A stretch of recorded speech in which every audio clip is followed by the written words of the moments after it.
Aumenta. Escuela burocrática.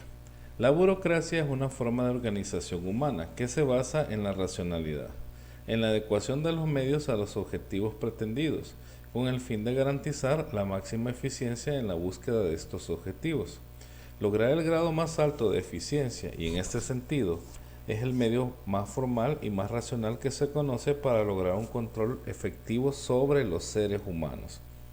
Es superior a cualquier otra forma de administración en lo referente a precisión, estabilidad, disciplina y operatividad. El máximo exponente de la burocracia fue Max Weber, quien nació en Erfurt, Alemania en 1864 y falleció en 1920. Sociólogo, economista y filósofo, nació en un medio liberal y protestante. Estudió leyes y fue profesor. Los libros más importantes en su voluminosa producción son La ética protestante y El espíritu del capitalismo, donde explicaba la similitud entre ambas ideologías, la economía y sociedad y la sociología industrial. Fue el iniciador del primer estudio sistemático sobre la burocracia.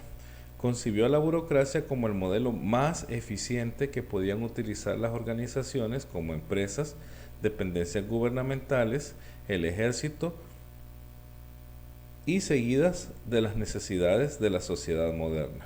Su perspectiva se basa en la estructura organizacional. Los aportes son un enfoque del sistema cerrado. Tienen énfasis en la planeación y control y el establecimiento de tipos de sociedades y autoridades. En la teoría burocrática, Weber hizo tres aportes principales: el concepto de burocracia, el concepto de clasificación de la autoridad y el modelo ideal de burocracia. La palabra burocracia viene del francés bureaucratie, y esto viene del bureau, oficina o escritorio, y kratie, cracia, gobierno. Entonces, literalmente, un burócrata es alguien que gobierna detrás de un escritorio. Weber entendió la burocracia como la racionalización de la actividad colectiva. Este es un concepto similar al que explica lo que es una organización debidamente estructurada. La burocracia será entonces un sistema organizativo que se encargue de administrar y gestionar determinados asuntos siguiendo un conjunto de reglas y procedimientos específicos. La teoría burocrática se basa en las conductas racionales para alcanzar los objetivos, y eso se manifiesta a través de reglamentos. El porqué de la existencia de la teoría burocrática. Esta teoría se puso muy de moda a partir de la década de los 40 debido a los siguientes factores. Primero, el creciente tamaño y la complejidad de las empresas que exigían modelos organizacionales mejor definidos. Las empresas cada vez se hacían más grandes y era más difícil ejercer un control adecuado. La debilidad de la teoría clásica y humanística para responder a esta situación. Cuando estas empresas comenzaron a crecer, no se ajustaron los presupuestos de las teorías existentes debido al aumento del tamaño. Por lo tanto, la necesidad de encontrar un modelo de organización racional capaz de caracterizar todas las variables involucradas y también el comportamiento de todos sus integrantes. Partiendo de eso, Weber clasifica los tipos de autoridad. Para poder administrar estas empresas grandes es necesaria la existencia de la autoridad. La autoridad significa la probabilidad de que una orden específica sea obedecida. Weber utiliza poder, autoridad y dominio como sinónimos y los define como la posibilidad de imponer la voluntad de una persona sobre el comportamiento de otras. Clasifica la autoridad de acuerdo a la fuente de su poder de la siguiente manera. La autoridad tradicional: cuando los subordinados consideran que las órdenes superiores son justificadas porque esa siempre fue la manera de cómo se hicieron las cosas. Es la costumbre el elemento que da legitimidad. La autoridad carismática es aquella en la que los subordinados aceptan las órdenes del superior como justificadas a causa de la influencia de la personalidad y del liderazgo con el cual se identifican. Esta es la autoridad de las personalidades o de las celebridades. Y la autoridad legal: los subordinados aceptan las órdenes porque creen racionalmente que las normas son legítimas debido a que han sido desarrolladas para el bien común. El ejercicio del poder tiene un origen establecido. Se obedecen las leyes porque han sido establecidos a través de un procedimiento correcto y común, en el cual están todos de acuerdo. Considera, por lo tanto, Weber que esta es la fuente más importante de la autoridad en las organizaciones administrativas, ya que todas, por definición, tienen un orden establecido y reglas generales formuladas sin tomar en cuenta asuntos personales o individuales. Modelo ideal de burocracia.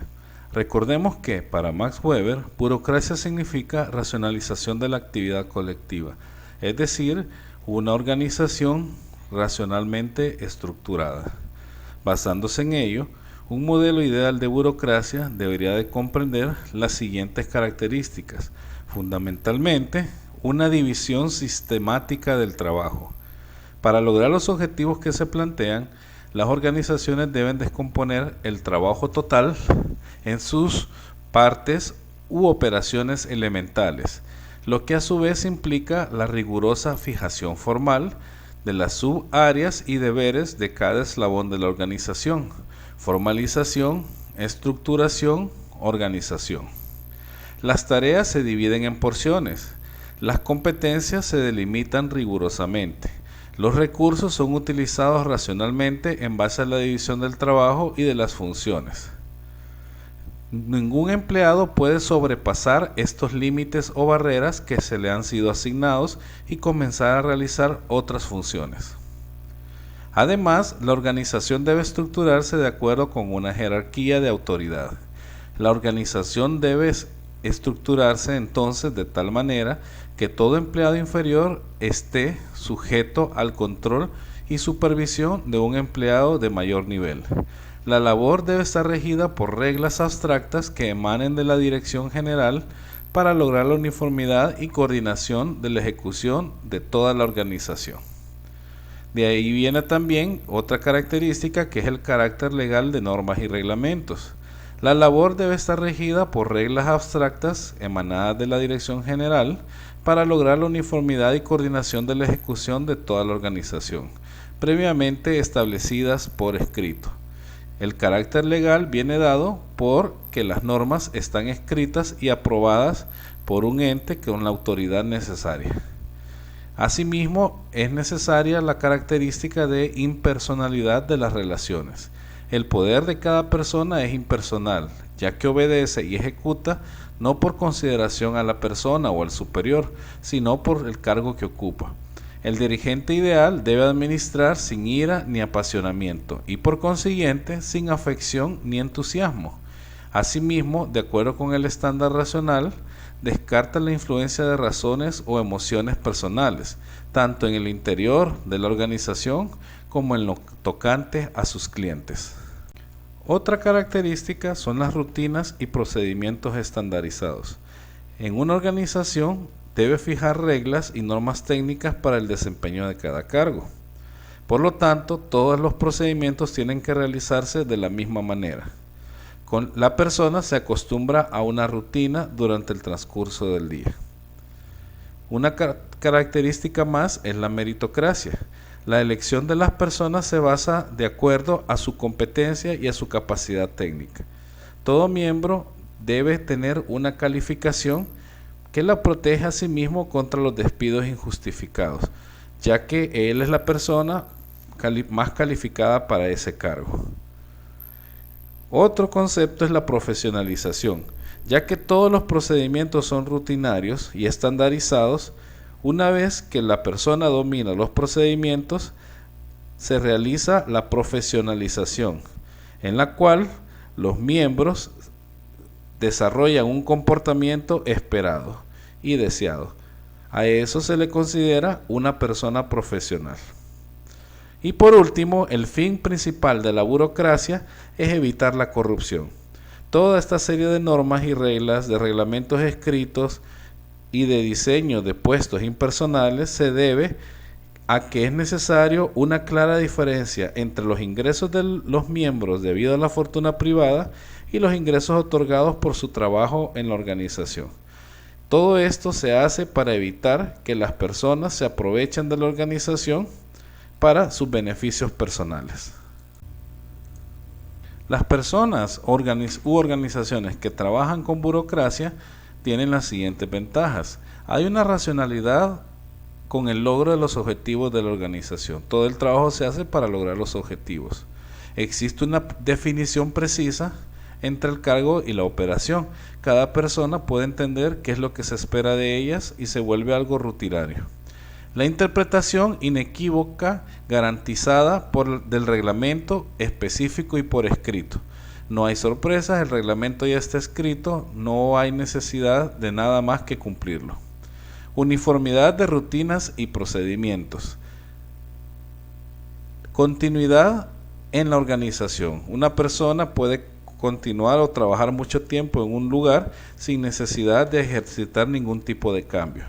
Se reduce la fricción entre las personas, ya que cada quien conoce su trabajo y sabe hasta dónde puede llegar. Por lo tanto, también hay rapidez en las decisiones, ya que cada quien es un experto y está especializado en el área que le toca.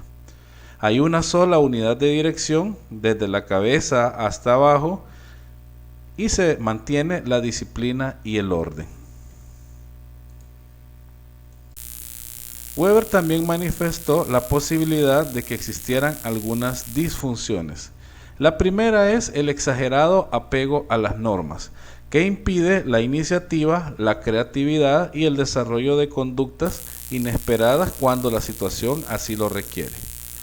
Asimismo, el exceso de formalismo y papeleo, en el que se sustituye la buena administración por la documentación escrita.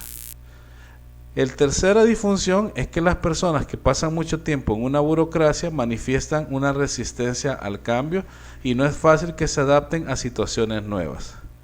En cuarto lugar, la despersonalización de las relaciones.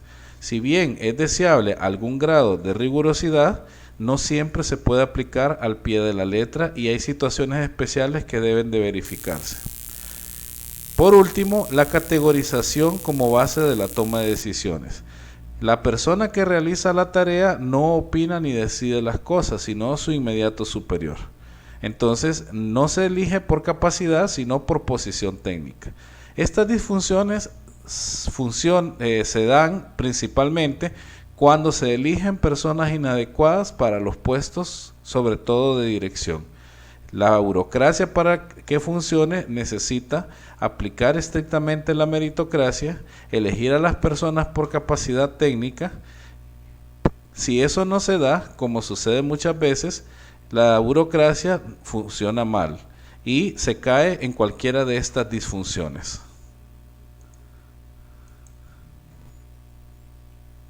Así que partiendo del hombre ideal, se establece el modelo ideal en un ambiente ideal. No posee medios adecuados para resolver diferencias y conflictos entre grupos funcionales que no se comportan de manera ideal.